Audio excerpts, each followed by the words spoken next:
اعوذ باللہ من الشیطان الرجیم بسم اللہ الرحمن الرحیم اللہم صلی علی سیدنا محمد وعلی آل سیدنا محمد واصحاب سیدنا محمد وبارک وسلم علیہم۔ السلام علیکم ورحمۃ اللہ وبرکاتہ۔ محترم سامعین کرام، ہم سبق پڑھ رہے ہیں 152 جس کا عنوان ہے قیدی ایمان والوں کے گھروں میں۔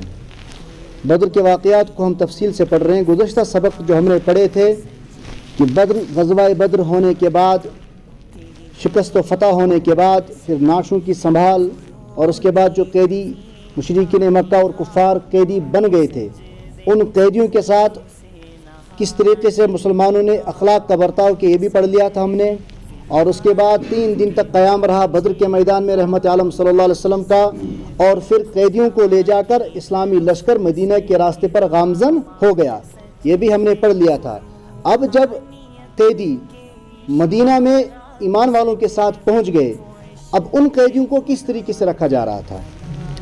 اب یہ دیکھیے، آج کے دور کے اندر یا گزشتہ 1400 سال قبل یا اس سے بھی پیچھے اگر ہم جائیں، جو تاریخ ہمیں بتاتی ہے جو اس وقت ظلم امیز سلوک قیدیوں کے ساتھ کیا جا رہا تھا، وہ اب بھی بدستور کیا جا رہا ہے، بلکہ اس سے بھی بدتر اس وقت بھی، اس دور میں بھی۔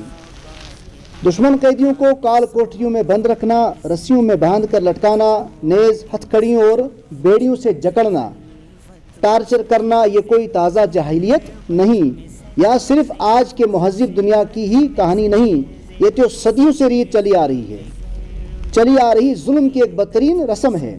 لیکن آج بدر کے قیدیوں کے ساتھ مدینہ کے اندر کیا سلوک کیا جا رہا ہے، وہ سب دیکھ کر حیران رہ چکے ہیں۔ 2-2 4-4 کر کے قیدی مسلمانوں کے گھروں میں رکھے جا رہے ہیں، کال کوٹریوں میں نہیں، لاک اپس میں نہیں، بلکہ مسلمانوں کے گھروں میں ہی قیدیوں کو رکھا جا رہا ہے۔ اور کتنے قیدی تھے؟ 70 کفار قیدی تھے مسلمانوں کے ہاتھوں میں، اور ان قیدیوں کو 2-2 قیدی کر کے کن کے گھروں میں رکھے جا رہے ہیں؟ مسلمانوں کے گھروں میں رکھے جا رہے ہیں۔ مسلمان گھروں میں رکھے گئے اور حکم ہوا کہ ان کے ساتھ نیک برتاؤ اور اچھا برتاؤ کرنا، اور اچھے سلوک کے ساتھ ان کے ساتھ پیش آنا۔ پھر کیا تھا؟ سب سے پہلے ان کے لیے کپڑوں کا انتظام کیا گیا، کیونکہ جنگ کے دوران، جنگ کی حالت میں، پھر اس کے بعد سفر کرنا، تو کپڑوں کی بدترین حالت تھی۔ سب سے پہلے ان کے لیے انتظام کیا گیا قیدیوں کے لیے نئے کپڑے، جو بدر میں قیدی بنے ہوئے تھے۔ حضرت عباس رضی اللہ تعالیٰ عنہ جو نبی اکرم صلی اللہ علیہ وسلم کے چاچا تھے، وہ بھی قیدیوں میں تھے، ابھی انہوں نے اسلام قبول نہیں کیا تھا، ان کو جبراً اس جنگ میں کھینچا گیا تھا۔ تو حضرت ابن عباس رضی اللہ تعالیٰ عنہ اونچے لمبے قد والے تھے، ان کو کسی کا کرتا فٹ نہیں آ رہا تھا، نہیں لگ رہا تھا کسی کا بھی کرتا، کسی صحابی رسول کا کرتا نہیں آ رہا تھا۔ آخر عبداللہ ابن ابی جو منافقین کا سردار تھا سے لے کر ان کو کرتا دیا گیا۔ کس سے کرتا لیا گیا؟ عبداللہ بن ابی۔ یہاں پر آخر میں ایک سوال آئے گا جو ہمارے اس معاشرے میں بڑا مشہور ایک سوال گونجتا ہے، اس کا جواب بھی اسی سبق میں آئے گا۔ عبداللہ بن ابی سے لیا گیا کرتا کس کو دیا گیا؟ رحمت عالم صلی اللہ علیہ وسلم کے چاچا کو دیا گیا۔ بخاری شریف میں ہے کہ اس کی موت پر رحمت عالم صلی اللہ علیہ وسلم نے کفن کے لیے جو اپنا کرتا پیش فرمایا تھا، کہ رحمت عالم صلی اللہ علیہ وسلم نے جب عبداللہ بن ابی فوت ہو چکا تھا، کرتا کن کا دیا ہوا تھا؟ رحمت عالم صلی اللہ علیہ وسلم اپنا کرتا اتار کے رکھ کے عبداللہ بن ابی کو دیا تھا۔ فرماتے ہیں سیرت نگار کہ کفن کے لیے جو اپنا کرتا پیش فرمایا تھا، وہ اسی کرتے کا بدلہ تھا۔ کیا تھا؟ وہ اسی کرتے کا بدلہ تھا کہ یا تھی دنیا میں سنو کہ مجھ سے حساب کلیئر کر، کیونکہ منافقین کا سردار تھا۔ ان المنافقین فی الدرک الاسفل من النار، منافقین جہنم کی نچلی تہ میں جلیں گے۔ فرما رہے ہیں کہ جو کرتا ابن عباس کو اس وقت دیا تھا عبداللہ بن ابی نے، دنیا کے اندر ہی رحمت عالم صلی اللہ علیہ وسلم نے وہ کرتا، اس کا قرضہ اتار دیا، بلکہ اپنا کفن، اس کا کفن اپنا کرتا دے دیا۔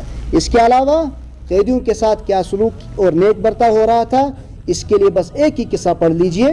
حضرت مصعب بن ابن عمیر رضی اللہ تعالیٰ عنہ کے بھائی ابو عزیر خود بیان فرماتے ہیں، ایک قیدی خود بیان فرماتے ہیں، جس گھر میں ان کو رکھا گیا تھا، میں تھا اس میں صبح و شام جو روٹی بنتی تھی اس گھر میں، جو پکوان بنتے تھے، پکوان بھی اتنے لذیذ نہیں ہوا کرتے تھے، خشک روٹی وغیرہ ہوا کرتی تھی، جو روٹی بنتی تھی وہ ساری کی ساری میرے سامنے رکھ کے لا دیتے تھے، رکھ دیتے تھے، اور خود کھجوروں پر گزارا کرتے تھے وہ صحابی رسول۔ اور قیدی جو تھے ان کے لیے ساری روٹی سامنے رکھ دیتے تھے۔ مجھے بہت شرم آتی تھی جب میرے سامنے وہ ساری روٹی رکھتے، کیونکہ میں ایک ہی گھر میں تھے نا، اس حال معلوم، اور گھر بھی اتنا بڑا نہیں ہوتا تھا کہ 2-4 کمرے، مختصر سے ایک کمرہ، ایک کوٹھی ہوا کرتی تھی، 2 کوٹریاں ہوا کرتی تھی، اور میں انہیں واپس روٹی کر دیتا تھا، لیکن وہ پھر مجھے ہی دیتے اور عذر کرتے کہ ہم نے پیٹ بھر کے کھا لیا ہے اور ہمیں قیدیوں کے ساتھ اچھا سلوک کرنے کا حکم ملا ہے۔ اسی کا نتیجہ تھا کہ جتنے بھی قیدی بدر کے میدان میں ہوئے تھے، ہم آگے تفصیل سے پڑھیں گے کہ ان کے ساتھ کیا ہوا تھا، جتنے بھی قیدی ہوئے تھے اس میں زیادہ تر پھر آخر میں کیا ہوا، آخر میں سب کے سب اکثر مسلمان ہو گئے۔ یہ تھا آج کا سبق۔ اگلا سبق ہوگا انشاءاللہ قیدیوں کے بارے میں مشورہ کہ انہیں اب کیا کریں گے، یہ ہم کل پڑھیں گے انشاءاللہ۔ وصلی اللہ تعالی علی خیر خلق محمد وعلی آلہ وصحبہ اجمعین برحمتک۔